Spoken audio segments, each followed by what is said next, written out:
महाडमधील cake of the day या बेकरीच्या भट्टीमध्ये भडका उडून एक तरुण कामगार भाजला असल्याची घटना मंगळवारी दुपारी 2:30 वाजण्याच्या सुमारास घडली असून या भाजलेल्या कामगारावर महाड ग्रामीण रुग्णालयात प्राथमिक उपचार करून त्याला अधिक उपचारासाठी मुंबई येथील जे रुग्णालयात पाठवण्यात आल्याची माहिती महाड शहर पोलिसांनी दिली। रमेश राजीरा यादव असे या भाजलेल्या कामगाराचे नाव असून तो मूळचा उत्तर प्रदेशचा आहे आणि सध्या तो रोहिदास नगर महाड येथे राहतो। महाड शहर पोलिसांनी दिलेल्या माहितीनुसार महाडमधील महात्मा गांधी मार्गावर असलेल्या केक ऑफ द डे या बेकरीच्या भट्टी असलेल्या ठिकाणी भट्टीमध्ये टाकण्यात आलेला केक काढण्यासाठी भट्टीचे झाकण रमेश यादव या कामगाराने उघडले असता आगीचा भडका त्याच्या अंगावर आला। त्यामध्ये तो भाजून जखमी झाला। त्याला तातडीने महाड ग्रामीण रुग्णालयात दाखल करण्यात आले असल्याची माहिती पोलिसांनी दिली।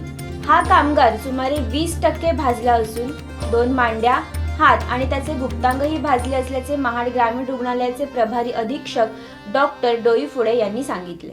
सागर डिजिटलच्या YouTube चॅनेलला लाईक करा, शेअर करा, सबस्क्राईब करा आणि अशाच ताज्या घडामोडी नियमित पाहण्यासाठी बेल आयकॉनला प्रेस करा।